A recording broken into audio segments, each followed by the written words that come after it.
ശരിക്കും പറഞ്ഞാൽ baby girl എന്ന സിനിമയിൽ നിവിൻ പോളി അവതരിപ്പിച്ച കഥാപാത്രത്തിൻ്റെ ആവശ്യകത എന്താണെന്ന് ആ സിനിമ കണ്ടു കഴിഞ്ഞിട്ട് പോലും എനിക്ക് മനസ്സിലായിട്ടില്ല.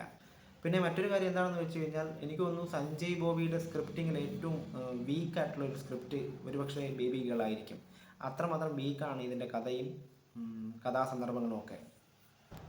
ഈ സിനിമ ഏകദേശം ഒരു 2-2.25 മണിക്കൂർ നീളമുണ്ട്. അത്രയും നീളത്തിൻ്റെ ആവശ്യമൊന്നും ഈ സിനിമയ്ക്ക് ഉണ്ടെന്ന് എനിക്ക് തോന്നുന്നില്ല. ഒരു 1.5 മണിക്കൂർ തീർക്കേണ്ട ഒരു സിനിമയാണിത്. ഏറ്റവും അവസാനത്തെ സംഘർഷവും സംഘടനവും ഒക്കെ ഇത്രയും സ്ട്രെച്ച് ചെയ്ത് അവതരിപ്പിക്കേണ്ട കാര്യം എന്താണെന്ന് എനിക്ക് മനസ്സിലായിട്ടില്ല. തീർത്തും ബോറടിപ്പിക്കുന്ന ഒരു ഭാഗമാണ് ഏറ്റവും അവസാനത്തെ ഭാഗം എന്നൊക്കെ പറയുന്നത്. അതുപോലെ തന്നെ മറ്റൊരു കാര്യം എന്താണെന്ന് വെച്ച് കഴിഞ്ഞാൽ കേരള പോലീസിനെ ഇത്രയും ഗതിയില്ലാത്തവരായിട്ട് അല്ലെങ്കിൽ ഇത്രയും കഴിവ് കെട്ടവരായിട്ട് അവതരിപ്പിക്കുന്ന ഒരു സ്ക്രിപ്റ്റ് ഈ അടുത്ത കാലത്തൊന്നും ഞാൻ കണ്ടിട്ടില്ല.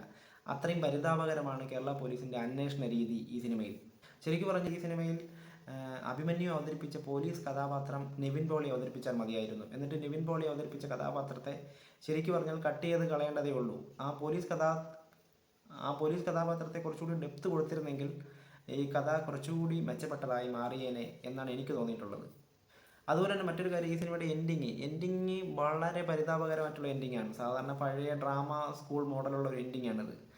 ശുഭപര്യവസാനത്തോടു കൂടിയുള്ള എൻഡിങ്. പക്ഷേ അതിനും ലോജിക്കലി ഒരുപാട് പ്രശ്നങ്ങളാണുള്ളത്.